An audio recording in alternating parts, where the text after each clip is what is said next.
We are releasing a report today that details what we have uncovered. We are also sending letters to the Biden administration officials and Biden family associates renewing our request for voluntary production of documents relevant to this investigation. This is an investigation of Joe Biden, the President of the United States, and why he lied to the American people about his knowledge and participation in his family's international business schemes. National security interests require the committee conduct investigation, and we will pursue all avenues that have long been ignored. Committee Republicans have uncovered evidence of federal crimes committed by and to the benefit of members of the president's family. These include conspiracy or defrauding the United States, wire fraud, conspiracy to commit wire fraud, violation of the Foreign Agents Registration Act, violations of the Foreign Corrupt Practices Act, violations of the Trafficking Victims Protection Act, tax evasion, money laundering, and conspiracy to commit money laundering. The Biden family's business dealings implicate a wide range of criminality, from human trafficking to potential violations of the Constitution. In the 118th Congress, this committee will evaluate the status of Joe Biden's relationship with his family's foreign partners and whether he is a president who is compromised or swayed by foreign dollars and influence. I want to be clear. This is an investigation of Joe Biden, and that's where the committee will focus in this next Congress. I would just start with this question. What part of Mr. Comer's presentation was Russian disinformation? I mean, never forget what happened on October 19th, 2020, 15 days before the most important election we have in our country. Who's going to be the next president of the United States? 15 days before that, Mr. Brennan, Mr. Clapper, and 49 other people signed a letter that said the following. It is for these reasons that we write to say that the arrival on the U.S. political scene of emails purportedly belonging to Vice President Biden's son, Hunter, has all the classic earmarks of a Russian information operation. They further went on to say, we want to emphasize that we do not know if the emails provided to the New York Post are genuine or not, just that our experience makes us deeply suspicious that the Russian government played a significant role in this case. And of course, that letter became the pretext for suppressing this story, again, just days before the most important election we have in our country. So I would ask this, was J.P. Morgan's suspicious activity report to the Treasury Department, was that just a classic earmark of a Russian information operation? How about when Hunter Biden sent the email that Mr. Comer pointed to, sent the email asking for keys to his new office space, one for himself, one for President Biden, one for his uncle Jim Biden, and one for the emissary for the chairman of the Chinese energy company, CFCC. Was that just Russian disinformation operation in place? What part of Mr. Comer's presentation prompted the FBI to go to Facebook and say, hey, you want to be on the lookout for Russian misinformation here this election season? What part of his presentation would prompt that? And I think it's also important to understand, never forget how this story has changed. I mean, think about this. When it started off, it was, no, it's not his laptop. It's not his laptop. Then it was, well, it's his laptop, but remember, it's Russian disinformation and no one did anything wrong. Then it was, well, maybe he did something wrong, but President Biden didn't know about it. And now it's, well, maybe President Biden knew about it and was involved, but it didn't influence his decisions.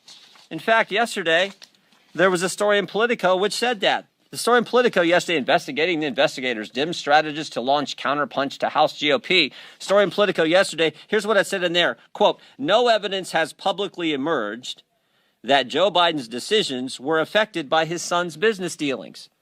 Wow, we've went from it wasn't his laptop and it was Russian disinformation to, oh, whatever was in there didn't affect the president's business dealings, even though he was involved, even though the laptop was real, even though it wasn't disinformation. That's how far we've come. So I think there are all kinds of questions that need to be answered, and we're determined to get there. Here's some of them that I have. Did the FBI brief Twitter as well? We know they briefed Facebook. We know that had an impact on the election. There's been surveys done where thousands and thousands of voters across this country said it might have impacted their decision in the election in 2020. Did the FBI brief any of the 51 former intelligence officials who signed that letter? Again, that letter that became the pretext for suppressing this story. Who did the briefings? Who briefed Facebook?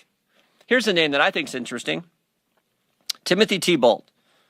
So Mr. Thibault, now remember, we just did a report 2 weeks ago, Judiciary Committee, a report that talked about the political influence and the political shenanigans going on in our Justice Department, based on 14 FBI agents who've come talk to our office as whistleblowers. One of those agents said, and this is the term he used, he said, at the highest levels of the FBI, specifically the Washington field office, he said it's rotted to the core. Not talking about rank and file agents. They're doing good work. Talking about the top people at the Washington field office. We had another whistleblower who brought up the name Mr. Thibault and said Mr. Thibault is pressuring agents to catalog and categorize cases in a specific way to satisfy this narrative about domestic violence extremism. But what's interesting is a different whistleblower, one who didn't come to our office, a different whistleblower who went to Senator Grassley's office, said that Mr. Thibault, by the way, the head of the special agent in charge at the Washington field office, Mr. Thibault is also the guy who suppressed information about the Hunter Biden story in October of 2020. I'd like to talk to Mr. Thibault. In fact, we have asked to talk to Mr. Thibault, even though he said publicly, I welcome a chance to answer questions. He's refused to come in and talk to us. That's someone we need to talk to. Why has the Biden administration suddenly changed their position on suspicious activity reports? Used to be, Mr. Comer wanted to see him. Any member of Congress, any chairman wanted to see him, any ranking member wanted to see him, any member of Congress, any committee, you got a chance to see him. Suddenly, no, we can't see him. I think Mr. Comer and our team at the Oversight Committee would kind of like to see the other 148. They've seen 2. They'd like to see the other 148. So we're committed to getting to the truth, the facts. We think that's what the American people are entitled to. We're gonna try to help Representative Comer and the team here at Oversight with our work on judiciary, but with a specific focus on what the FBI was doing. We know these 51 former intel officials, they got security clearance. How often are they talking to the FBI? Are they talking to the FBI? Who's doing the talking? Who's doing the briefing? Were they briefed? There's so many questions that need answered so we can get to the bottom of this. And the final thing I would say is this. A colleague of mine said this in a committee hearing a few weeks ago, Mr. Gates. He said, when is the FBI going to quit interfering with elections? 2016, they spied on President Trump's campaign. 2018, it was the Mueller investigation. 2020, they suppressed information about the Hunter Biden story. 2022, they raided the president's home 91 days before an election. Maybe it'd be nice if the FBI and the Justice Department just stayed out of it and let we the people decide who we think should represent us, who we think should lead us. That's supposed to be how America works. So this is the focus on the Judiciary Committee, the political nature at the Justice Department, and the linkage now to what was happening with the Hunter Biden story. Again, just 15 days before we have a presidential election. Well, listen, I think it's very important that we finally have congressional oversight of the abuses of this administration. That's one of the most important consequences of Republicans taking the House. And Jim and James are both exactly correct that the focus needs to be on Joe Biden. You know, we've seen the Biden Department of Justice engage in abuses of power. I just wrote a book, came out a couple of weeks ago, called Justice Corrupted, How the Left has Weaponized the Legal System, that talks entirely about how Barack Obama and Joe Biden turned the Department of Justice and the FBI and the IRS into politicized and weaponized tools to target their enemies. And as you know, the Biden DOJ has been leaking that they're considering and intend to indict Hunter Biden. Let's be clear. That story is not about a poor, troubled soul who has substance abuse issues. That's what the DOJ is trying to make it about. They're saying, well, we're going to go after him on drug charges or tax charges, all of which are personal to Hunter Biden. The real issue and what the focus of congressional inquiry needs to be, and I'm glad to hear just moments ago that it will be, is on the official corruption, on the evidence that Joe Biden was part and parcel involved in official corruption. For example, we know that Hunter Biden was on the board of Burisma, a Ukrainian natural gas company. He didn't speak a word of Ukrainian. He didn't know a damn thing about oil and gas, but they paid him $83,000 a month. And the only reason they paid him that was because Daddy was vice president, not just vice president, but Obama had put him in charge of Ukraine in particular. And the corrupt oligarch that owned the natural gas company was being investigated by Ukrainian prosecutors, and Joe Biden went to the head of Ukraine and said, you either fire the prosecutor or we're going to hold up $1 billion in U.S. aid. And as Joe Biden famously said, in a televised interview. Well, son of a bitch. I said, you're not getting the billion. I'm going to be leaving here. And I think it was, 6 hours? I looked, I said, I'm leaving in 6 hours. If the prosecutor's not fired, you're not getting the money. Well, son of a bitch. Got fired. They fired the guy. They fired the prosecutor investigating the corrupt oligarch who was paying Joe Biden's son $1 million a year. That's what he was being paid for. And so that needs to be investigated. And that doesn't even begin to touch the Chinese communist who paid millions to Hunter Biden with, as you know the phrase, 10% for the big guy. That is why it is a matter of public concern. Not that he has substance abuse problems, but that his dad was on the take from enemies of America.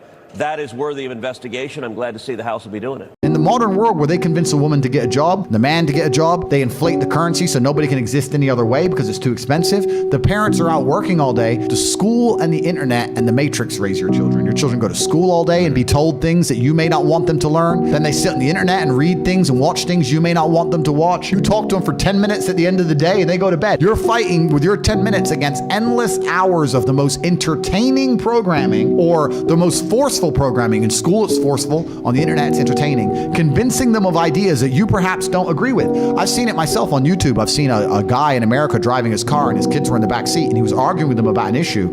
And they was like, where did you hear that? School? He's like, why did the school tell you that? That's not true. And his own children are arguing with him because they learned it in school. Have you ever tried to take your children out of school? You'll get fined. You'll get in trouble. No, your kids have to go to school. Yeah. You have to give your kids away to the school. If you don't give your kids away to the brainwashing, you'll get in trouble.